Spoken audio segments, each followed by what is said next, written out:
Hi all, അസ്സലാമു അലൈക്കും. Welcome back to our channel. അപ്പോൾ ഇന്നത്തെ വ്ളോഗിലേക്ക് എല്ലാവർക്കും സ്വാഗതം. എല്ലാവരും സുഖമായിട്ട് ഹാപ്പി ആയിട്ടിരിക്കുന്നു വിചാരിക്കുന്നു. അൽഹംദുലില്ല ഞങ്ങളിവിടെ സുഖമായിട്ട് ഹാപ്പി ആയിട്ടിരിക്കുന്നു കേട്ടോ. അപ്പോൾ ഇന്നത്തെ എൻ്റെ കുറച്ച് വിശേഷങ്ങളൊക്കെയാണ് ഇന്നത്തെ വീഡിയോയിൽ ഉൾപ്പെടുത്തിയിട്ടുള്ളത്. വീഡിയോ എൻ്റെ വരെ കാണാനായിട്ട് ശ്രമിക്കുക. സബ്സ്ക്രൈബ് ചെയ്യാതെ കാണുന്ന കൂട്ടുകാരൊക്കെ പ്ലീസ് ഒന്ന് സബ്സ്ക്രൈബ് ചെയ്തിട്ട് കാണാം. ലൈക്കും ഷെയറും കമൻറ്റും ഒക്കെ ചെയ്യാം കേട്ടോ. ബെല്ലൈക്കൺ ക്ലിക്ക് ചെയ്യുക, എന്നാലാണ് നമ്മളിടുന്ന വീഡിയോസിൻ്റെ നോട്ടിഫിക്കേഷൻ അതാത് സമയത്ത് ലഭിക്കുള്ളൂ കേട്ടോ. അപ്പോൾ ഇതാ ഇന്നിപ്പോൾ മോന് സ്കൂളിലുള്ള ദിവസമാണ്. അപ്പോൾ രാവിലെ തന്നെ ചോറ് റൈസ് കുക്കറിൽ ഇറക്കി വെച്ചു. ഇനിയിപ്പോൾ ഇതാ നെല്ലുത്തരീൻ്റെ ദോശയാണ് കേട്ടോ ഉണ്ടാക്കണമെന്ന്. പിങ്ക് കളറിലുണ്ടാവും കേട്ടോ, ഉണങ്ങലരി ദോശ എന്ന് പറയും. അപ്പോൾ അതുണ്ടാക്കുകയാണ് കേട്ടോ. ഇത് ഞാൻ ഇന്നലെ രാത്രി നല്ലോണം കഴുകിയിട്ട് വെള്ളത്തിലിട്ട് വെച്ചേട്ടാ. ഒരു 10 റൗണ്ടെങ്കിലും കഴുകിയിട്ടുണ്ട്. ഒന്നുമില്ല, എനിക്ക് ചേറാൻ അറിയില്ല കേട്ടോ. അപ്പോൾ നമ്മൾ നെല്ലിൻ്റെ ഈ കമ്പ് ഭാഗം ഉണ്ടാവില്ല, അതുണ്ടാവും എന്ന് കരുതിയിട്ട് ഒരുപാട് പ്രാവശ്യം ഇങ്ങനെ കഴുകി ഒഴുക്കി ഇങ്ങനെ അരിച്ചരിച്ച് എടുത്തതാണ് കേട്ടോ. നല്ല വൃത്തിയായിട്ട് കഴുകി വെച്ചാണ്, എന്നാലും ഒന്നുകൂടെ കഴുകുന്നുണ്ട്. ഇത് അരച്ചെടുക്കട്ടെ. നല്ല തേങ്ങ ഇട്ടിട്ട് ദോശ ഉണ്ടാക്കിയാൽ നല്ല ടേസ്റ്റ് കേട്ടോ. നീർദോശ ഉണ്ടാക്കിയിട്ടുണ്ടെങ്കിൽ ഇത് ഉമ്മ കുത്തിക്കണം കേട്ടോ നെല്ല്. ഞാനതിനൊന്നും മെനക്കെടാറില്ല. അപ്പം ഉമ്മക്ക് നല്ല ഇഷ്ടമാണ് ഈ ദോശ. പിന്നെ ചിലപ്പോൾ ചുട്ട് വെക്കുമ്പോൾ ഹാർഡാവുന്നതായിട്ട് നമുക്ക് ഫീൽ ചെയ്യും. അപ്പോൾ ഞാൻ ചെയ്യാറുള്ളത് നല്ല തിളച്ച വെള്ളം ഒഴിച്ചു കൊടുക്കും കേട്ടോ. അരച്ചെടുത്തിട്ട് ഞാൻ കാണിക്കാം. ഉമ്മ പറയും ചോറ് ചേർത്താൽ മതി എന്ന് പറയാറുണ്ട്, പക്ഷേ ഞാനതല്ല ചെയ്യാറുള്ളത്. ഞാൻ നല്ല തിളച്ച വെള്ളം ഒഴിക്കുകയാണ് ചെയ്യുക. തിളച്ച വെള്ളം ഒഴിക്കുമ്പോൾ ശ്രദ്ധിക്കേണ്ട എന്താണെന്ന് വെച്ചാൽ ഒഴിക്കുമ്പോൾ തന്നെ നല്ലോണം ഇളക്കി കൊടുക്കണം, അല്ലെങ്കിൽ പിന്നെ മാവ് വെന്തിട്ട് കട്ടി കട്ടിയായിട്ട് വരും കേട്ടോ. കുറച്ചധികം തേങ്ങ ചേർത്തിട്ട് നല്ല കനം കുറച്ച് ചുട്ടെടുക്കുകയാണെങ്കിൽ കറി തന്നെ ഇല്ലാതെ കഴിക്കാൻ നല്ല ടേസ്റ്റ് ആട്ടോ ഈ ഒരു ദോശ. അപ്പോൾ ഇതാ വെള്ളം വെക്കണം കെറ്റിൽ. തിളച്ച വെള്ളം ഒഴിക്കണം പറഞ്ഞല്ലോ. അപ്പോൾ കെറ്റിൽ വെള്ളം ഒഴിച്ച് വെക്കട്ടെ അരക്കുമ്പോക്കിന്. ഞാനിന്ന് മാസിനെ സ്കൂളിൽ വിടണമെന്ന് കരുതിയിട്ടാട്ടോ രാവിലെ തന്നെ കിച്ചണിക്ക് ഇറങ്ങിയതൊക്കെ. ഇന്നലെ അവന് ചെറിയ ജലദോഷം ഉണ്ടായിരുന്നു. അപ്പോൾ ഇന്നിപ്പോൾ രാവിലെ ഇന്നലെ തന്നെ ഡോക്ടറെ കൊണ്ട് കാണിച്ചിരുന്നല്ലോ. അപ്പോൾ പനിയൊന്നുമില്ല എന്ന് ഡോക്ടർ പറഞ്ഞിരുന്നു. പക്ഷേ ഇന്നിപ്പോൾ രാവിലെ ആയപ്പോൾ നല്ലോണം തല കായുണ്ട്. എണീറ്റ് വന്നപ്പോൾ കിളികൾ പിന്നെ ഞാനിവിടെ ഡോർ തുറന്നിട്ടുണ്ടെങ്കിൽ ഭയങ്കര ശബ്ദം ഉണ്ടാക്കുന്നു കേട്ടോ. അപ്പോൾ അവരെടുത്തൊന്ന് വന്ന് നോക്കി. കുറച്ച് ദിവസമായിട്ട് പറമ്പിൽ തെങ്ങ് തുറക്കലും പണിക്കാരൊക്കെ ആയിരുന്നു കേട്ടോ. അതാണ് വീഡിയോ വൈകിയത്. പിന്നെ ഇപ്പോൾ ഇന്നലെ മിനിഞ്ഞാന്ന് മോന് സ്കൂളില്ലാത്ത ദിവസമല്ലേ, അങ്ങനെ അങ്ങ് പോയി. അപ്പോൾ ഇതാ മാവ് അരച്ചെടുത്തിട്ടുണ്ട്. ഇതിൽ മിക്സി ഒന്ന് കഴുകി കുറച്ച് വെള്ളം ഒന്ന് കഴുകി ഒഴിക്കുന്നുണ്ട്. ബാക്കി നമുക്ക് ചുടുവെള്ളം ഒഴിച്ച് കൊടുക്കാം കേട്ടോ. നല്ല തിളച്ച വെള്ളമാണ് ഒഴിക്കുക.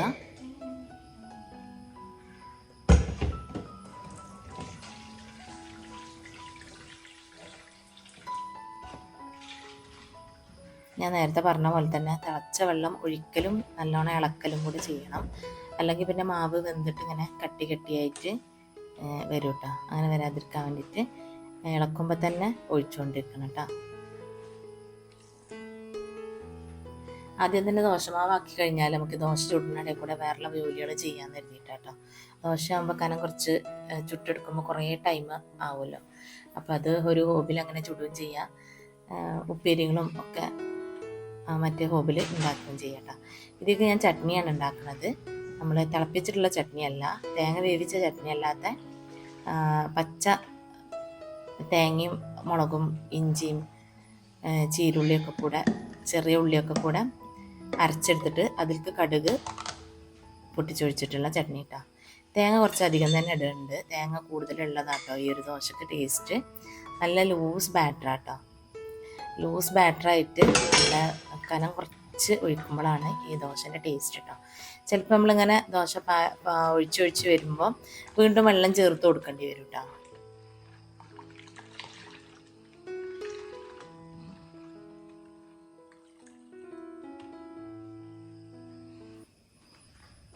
ചിലപ്പോൾ അങ്ങനെ താഴേക്ക് വരുമ്പോൾ മാവ് ഇങ്ങനെ കട്ടിയായിട്ട് വരും. പിന്നെ ഓരോ ദോശ ഒഴിക്കുമ്പോഴും നല്ലോണം ഇളക്കി ആറ്റിയിട്ട് വേണം കേട്ടോ ഒഴിക്കാൻ.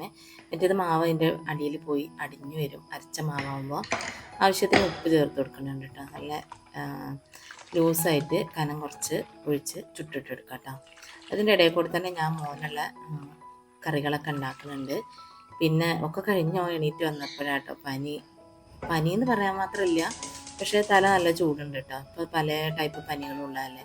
അപ്പോൾ നമ്മൾ അസുഖമുള്ളപ്പോൾ മക്കളെ സ്കൂളിൽ അയച്ചാൽ വേറെ കുട്ടികളുള്ളതല്ലേ, അപ്പോൾ വിടണ്ടെന്ന് വിചാരിച്ചു കേട്ടോ. ഞാൻ സൺഫ്ലവർ ഓയിൽ തേച്ചിട്ടാട്ടോ അപ്പം ഉണ്ടാക്കാറുള്ളത്. വെളിച്ചെണ്ണ പെട്ടെന്ന് ഹീറ്റ് ആവുമല്ലോ, അപ്പോൾ പുകഞ്ഞ് ഇതാവുന്ന എഴുതിയിട്ട് ഓയിലാണ് ദോശയ്ക്ക് യൂസ് ചെയ്യാറുള്ളത്. ഒഴിക്കാൻ നോക്കിയപ്പോൾ ചട്ടിക്ക് ചെറിയൊരു ചെരിവുണ്ട് കേട്ടോ. അപ്പം അങ്ങനെ ചെരിവ് വന്നിട്ടുണ്ടെങ്കിൽ ദോശ ഒരു സൈഡിലേക്ക് കട്ടിയായി പോകും. അപ്പോൾ ഒന്ന് ശരിയാക്കി വെച്ചിട്ടാ. ഇത് വലിയ പാനാണ്, പെട്ടെന്ന് ചുട്ട് തീരും. എന്നാലും നമ്മൾ പാനം കുറച്ച് ചുടുമ്പോൾ ഒരുപാട് സമയം എടുക്കുമല്ലോ, അതാണ് ആദ്യം തന്നെ ദോശ ചുടാനായിട്ട് തുടങ്ങുന്നത് കേട്ടോ. എന്നാൽ പിന്നെ ദോശ ചുട്ട് തീരുമ്പോഴത്തേന് എല്ലാ കറികളും ആയിട്ടുണ്ടാവും. ഇന്നിപ്പോൾ വെണ്ടയ്ക്കയും അതേപോലെ തന്നെ ചിരങ്ങ താളിപ്പും ഉണ്ടാക്കി കൊടുത്തു വിടുന്നത്. അവന് പൊതുവേ ചിരങ്ങ താളിച്ചത്, അതേപോലെ മത്തൻ്റെ ഇല, മുരിങ്ങൻ്റെ ഇല, ചീരൻ്റെ ഇല, ഇതൊക്കെ താളിപ്പ് ഭയങ്കര ഇഷ്ടമാണ് കേട്ടോ. എൻ്റെ ഒരു വാട്ടറി ആയിട്ട് വെജിറ്റബിൾ സൂപ്പ് എന്നാവും പറയും. അങ്ങനെ വാട്ടറി ആയിട്ട് ഉണ്ടാക്കി കൊടുത്തു വിട്ടാൽ അത് ഒഴിച്ചിട്ട് ചോറ് വെച്ചു നല്ല ഇഷ്ടമാണ്.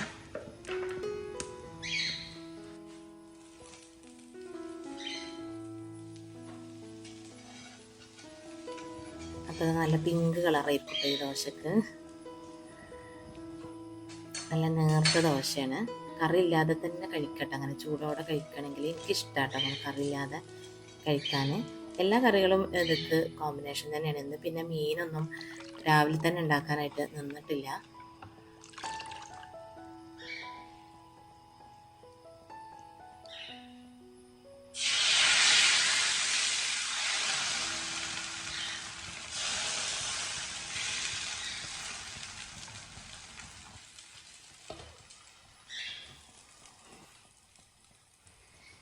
അപ്പോൾ എന്തെങ്കിലുമൊക്കെ ഒന്ന് കമൻറ്റ് ചെയ്യാനായിട്ട് ശ്രമിക്കുക കേട്ടോ. എന്തെങ്കിലുമൊക്കെ ഒരു വിശേഷം കമൻറ്റ് ചെയ്യാനും ലൈക്ക് ചെയ്യാനൊക്കെ ശ്രമിക്കുക.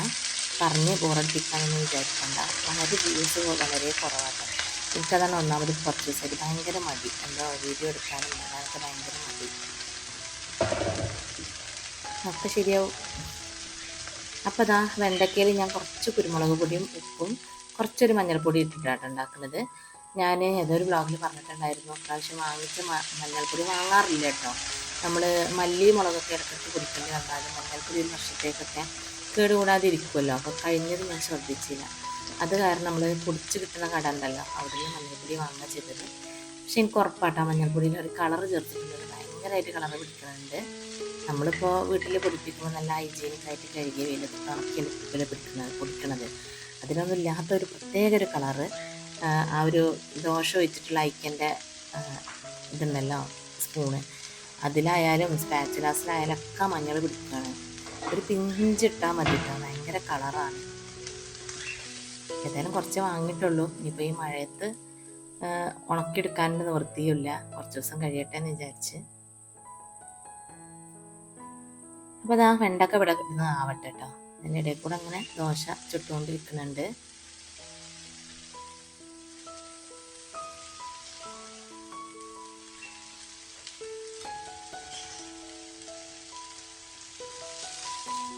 മാസി 2 ദിവസം ലീവായ കാരണം ഒരു ദിവസം പണിക്കാരെ കൂടെ നടന്ന് നല്ലോണം വെയിലും മഴയും ഒക്കെ കൊണ്ടുപോകാം. അതാണിപ്പോൾ പനി ജലദോഷം പിടിക്കാനായിട്ട് കാരണം. വീട്ടിലുണ്ടായ പിന്നെ എത്ര അടച്ചിട്ടാലും പുറത്ത് ആളുണ്ടെങ്കിൽ പിടിച്ചാൽ നിൽക്കില്ല, ഓടി ഓടി ഓടി പോയിക്കൊണ്ടിരിക്കും. അങ്ങനെ ഞാനപ്പം തന്നെ ഉറപ്പിച്ചിട്ടുണ്ട് എന്തെങ്കിലും അസുഖം വരും എന്നുള്ളത്. ഇന്ന് പിന്നെ ഉച്ച കഴിഞ്ഞ് സ്കൂൾ വിടുമെന്ന് പറഞ്ഞിട്ടുണ്ട് കേട്ടോ. 3 മണി വരെ ക്ലാസ് ഉള്ളൂ. പിന്നെ അന്നന്ന ദിവസത്തിൽ എന്താ എടുത്തിട്ടുള്ളത് എന്നുള്ളത് നമുക്ക് വാട്സപ്പിൽ അയക്കും ഒരു വൈകുന്നേരം ഓരോ ടീച്ചേഴ്സും. അപ്പോൾ അത് പഠിപ്പിച്ചു കൊടുക്കണം. സ്കൂളിൽ പോയില്ലെങ്കിലും മെയിൻറ്റെയിൻ ചെയ്ത് അങ്ങനെ പോകണം. ഇപ്പോൾ നാളെ പോകാൻ പറ്റുമെന്ന് വിചാരിക്കണേ. വലിയ പനിയൊന്നുമില്ല, ജലദോഷമാണ് കാര്യമായിട്ടുള്ളത്. ഒരു പ്രാവശ്യം ഞാൻ ഈ വീഡിയോക്ക് കുത്തിയിരുന്ന വോയിസ് ഓവർ കൊടുത്തിരുന്നു കേട്ടോ. പിന്നെ ഞാൻ ഫൈനലായിട്ടൊന്ന് കേട്ട് നോക്കുമ്പോൾ മുഴുവൻ അതിൽ ടി വിയിലെ സോങ്ങാണ്. ഇപ്പോൾ ക്ലാസ്സിൽ വിടാത്ത കാരണം ടി വി നല്ല ഒച്ചത്തിലിട്ട് വെക്കണം, എത്ര സൗണ്ട് കുറക്കാൻ പറഞ്ഞാലും കേൾക്കില്ല. അപ്പോൾ പിന്നെ ഞാനിങ്ങനെ ആദ്യം വിചാരിച്ചു ശരിക്ക് അങ്ങനെ കേൾക്കണില്ലല്ലോ എന്ന്. പിന്നെ ഞാൻ വിചാരിച്ചു അഥവാ കോപ്പിറൈറ്റ് വന്നു കഴിഞ്ഞിട്ടുണ്ടെങ്കിൽ പിന്നെ അതും വലിയ തൊല്ലയാണ്. അപ്പോൾ പിന്നെ ഞാൻ വോയിസ് രണ്ടാമത് കൊടുക്കുകയാണ് ഇപ്പോൾ കേട്ടോ. അതൊക്കെ ഡിലീറ്റ് ചെയ്ത് കഴിഞ്ഞിട്ട് രണ്ടാമത് കൊടുക്കുകയാണ്. അപ്പോൾ രാവിലെ എണീറ്റ് വന്നിട്ട് ഓരോരോ പരാതികളും ഒക്കെയാണ്. സാധാരണ വിളിക്കാതെ എണീറ്റ് വരലില്ല കേട്ടോ. വിളിച്ചു കഴിഞ്ഞാൽ കൂടുതൽ ബുദ്ധിമുട്ടിക്കൊന്നുമില്ല, സ്കൂളുണ്ടെന്ന് പറഞ്ഞാൽ പെട്ടെന്ന് എണീറ്റ് വരും. പക്ഷെ വിളിക്കാതെ എണീറ്റ് വരലില്ല. ഇന്നിപ്പോൾ വയ്യാത്തോണ്ട തോന്നുന്നുണ്ട് ആള് വിളിക്കാതെ എണീറ്റ് വന്നിരുന്നത്. പക്ഷെ നല്ല പാട്ടൊക്കെ ഉണ്ട് കേട്ടെന്ന്, സലാത്തും പാട്ടൊക്കെ ഉണ്ട്.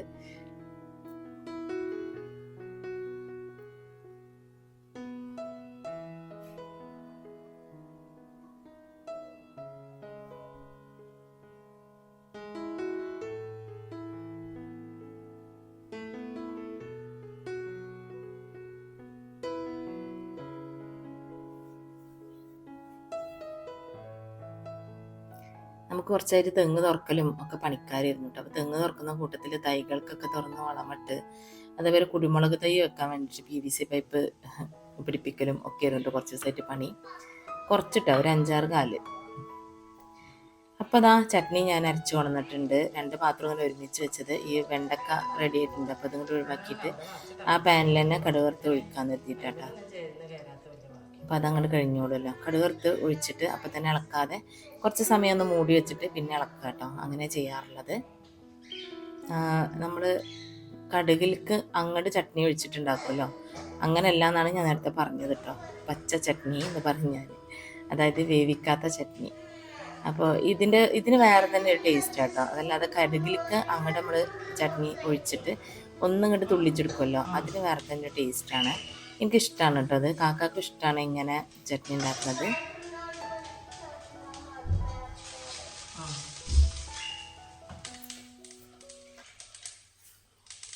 ഇപ്പം ഇങ്ങനെ വീഡിയോസിൽ യൂട്യൂബിൽ ഇങ്ങനെ കാണാറുണ്ടല്ലോ, നമ്മൾ PVC പൈപ്പിൽ കുരുമുളകിൻ്റെ വള്ളി കയറ്റണത്.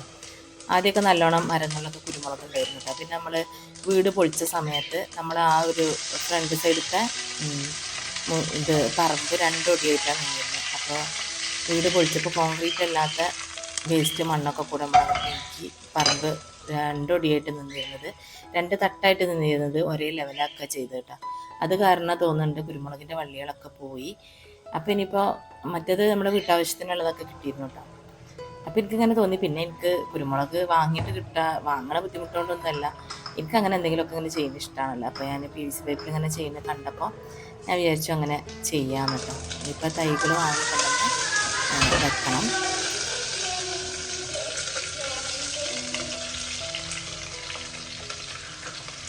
മാജി നല്ല പാട്ടൊക്കെ പാടുന്നുണ്ട്. ടേസ്റ്റ് ബ്രഷിലാക്കാനും പാട്ട് പാടിയിട്ടാണ് പറയുന്നത്. ആൾക്ക് വയ്യെങ്കിലും നല്ല പാട്ടൊക്കെ ഉണ്ടെന്ന്.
അപ്പോൾ അതൊക്കെ കഴിഞ്ഞ് ഒന്ന് പുറത്തേക്ക് ഇറങ്ങി കേട്ടോ. മുറ്റത്തൊക്കെ ഒന്ന് ചുറ്റി നടന്നു.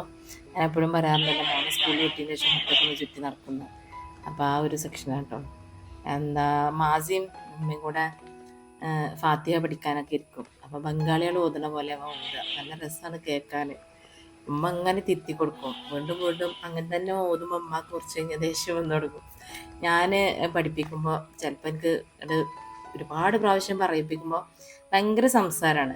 എന്തെങ്കിലും കോപ്പിയൊക്കെ ഒരു പുറമൊക്കെ എഴുതാനുണ്ടെങ്കിൽ ഒരു അക്ഷരം എഴുതിയിട്ട് ഇങ്ങനെ വർത്താനം പറയും. അപ്പം ഞാനിങ്ങനെ പിന്നെയും പറയുമ്പോൾ എനിക്ക് ചിലപ്പോൾ ദേഷ്യം വരുമ്പോൾ ഞാൻ ഷൗട്ട് ചെയ്യുമ്പോൾ ഉമ്മ പറയും സമാധാനത്തിൽ പറഞ്ഞു കൊടുക്കാൻ മതിയത്.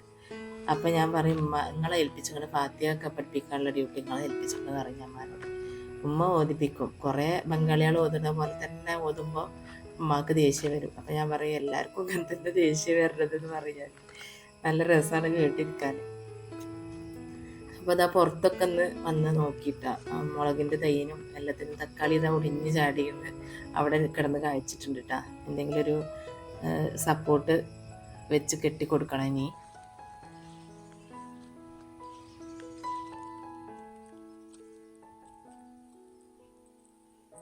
തെങ്ങ് തുറന്ന കൂട്ടത്തിൽ തൈകളൊക്കെ നമ്മൾ വളം ഇട്ടു കേട്ടോ. വളവും അതിനുള്ള കാര്യങ്ങളൊക്കെ ചെയ്തു. കൊമ്പൊക്കെ കുറേ കോതി കൊടുത്തു. നമ്മുടെ റംബുട്ടാൻ മാത്രം കൊമ്പ് കോതിയിട്ടില്ല കേട്ടോ. റംബുട്ടാന് ഇപ്രാവശ്യം കായ്ച്ചിട്ടുണ്ട്, പക്ഷെ ഒരു കായ പോലും നമുക്ക് കിട്ടൂല കേട്ടോ. കഴിഞ്ഞ പ്രാവശ്യം അങ്ങനെ തന്നെയാണ്, ഫുള്ള് അണ്ണാന്മാർ കഴിച്ചു പോവുകയാണ് കേട്ടോ. അവർക്കും അണ്ണെന്തെങ്കിലുമൊക്കെ കഴിക്കുക. ആ ഒരു നമ്മുടെ പറമ്പിൻ്റെ അപ്പുറത്ത് ആ ഒരു തലക്ക കാണുന്നുണ്ടല്ലോ 2 റെഡ് റൂഫുള്ള വീട്, അതാണ് നമ്മളെ വീട് കഴിഞ്ഞാൽ പിന്നെയുള്ള വീടുകൾ കേട്ടോ. കുറച്ച് ദൂരം പോകണം, അങ്ങനെ റോഡിൽ കൂടെ ഒരു 10 മിനിറ്റ് നടക്കാനുണ്ട്. അങ്ങോട്ട് ഇങ്ങനെ കാണുമ്പോൾ അടുത്തായിട്ട് തോന്നുന്നുണ്ട്, ഒരുപാട് ദൂരെയാണ് കേട്ടോ. പിന്നെ നമ്മൾ 2 ഏട്ടന്മാരെ വീട് നമ്മളെ വീടാണ് ഈ ഒരു കോമ്പൗണ്ടിലുള്ളത്. അവരെപ്പോഴും ഉണ്ടാവാറില്ലല്ലോ.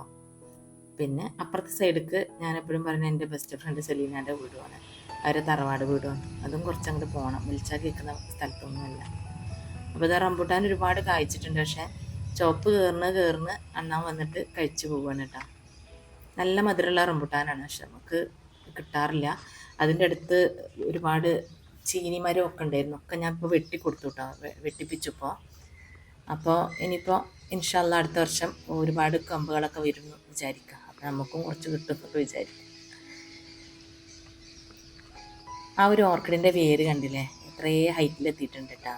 ഒരുപാട് ഹൈറ്റിൽ കയറിപ്പോയിട്ടുണ്ട്. അവിടെ നമ്മളെ പറമ്പിൻ്റെ സൈഡിൽ ഒരു മുളൻ്റെ കമ്പ് ഞാൻ വെച്ചതായിരുന്നു. നമ്മുടെ ചെടിമുള കഴിഞ്ഞിട്ട് അത് മഞ്ഞ കളറിലുള്ള തണ്ടല്ല, അതിപ്പോൾ ഭയങ്കര ഹൈറ്റിലും ഭയങ്കര ഒരു മുളക്കൂട്ടായി മാറിയിട്ടുണ്ട്. വലിയ ഉറപ്പുണ്ടാവില്ല കേട്ടോ, നമുക്ക് തോട്ടിക്ക് മാറാതെ തട്ടാൻ അങ്ങനെയൊക്കെ യൂസ് ചെയ്യാനേ പറ്റുള്ളൂ. പിന്നെ അവിടെ നിന്ന് കണ്ടുള്ള പൊടി കുറേ കൺട്രോൾ ചെയ്ത് കൊടുക്കും. അപ്പോൾ ഇനി വീണ്ടും ഒരു വ്ളോഗിലൂടെ കാണാം. അസ്സലാമു അലൈക്കും, ബൈ.